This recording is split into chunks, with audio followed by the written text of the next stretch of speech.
voulu partir le salon bien-être et bio parce qu'en Montérégie, ça n'existait pas aussi. Je voulais qu'il y ait une option là, d'un salon comme ça qui travaille sur le bien-être.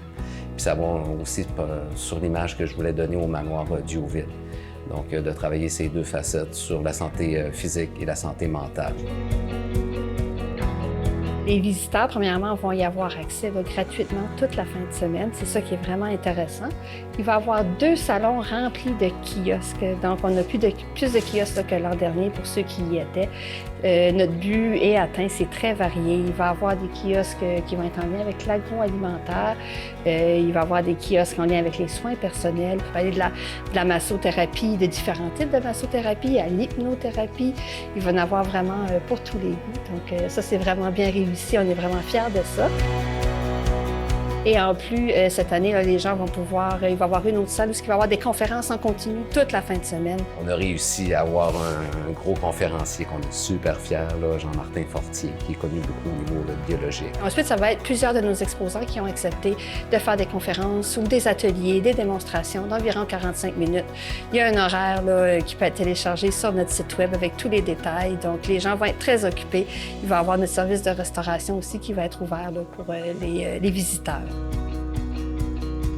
Et on a un hommage aussi à Pink Floyd. C'est notre première année cette année. On a loué le pavillon de l'île, 400 places. C'est un risque qu'on prenait, mais ça va super bien. Il reste à peu près 70-75 billets à vendre.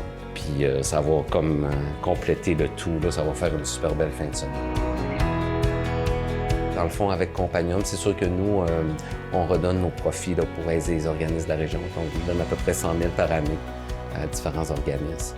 Fait que c'est sûr que dès que nous, on dégage de l'argent, ça sert aussi à donner aux suivants, à donner à d'autres organismes. Et justement, quand le 23, on va annoncer quelque chose pour comme pousser davantage ce principe-là.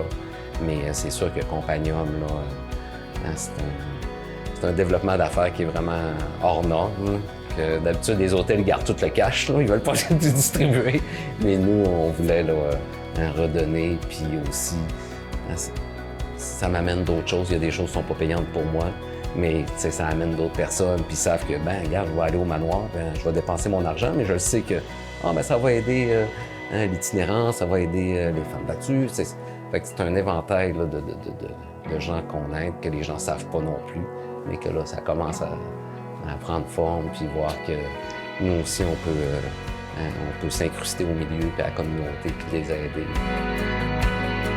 Premièrement, là, c'est un bon temps de l'année qu'on trouve pour le faire, là, parce qu'il n'y en a pas vraiment partout. Ici en Montérégie, c'est pas mal de seuls qu'il y a. Fait que ça permet aux gens de ne pas avoir à se déplacer, premièrement, à Montréal ou à Québec, ou même les plus grosses villes où il y a parfois des salons semblables. Mais là, on a ça chez nous. Et les kiosques les exposants viennent d'un peu partout. C'est sûr que la majorité sont des artisans ou des exposants locaux. Ça me ferait plaisir de vous montrer qu'est-ce qu'on peut vous donner, puis nourriture, l'hébergement, la petite crèmerie, le bistrot, c'est vraiment, je trouve, un beau petit bijou caché.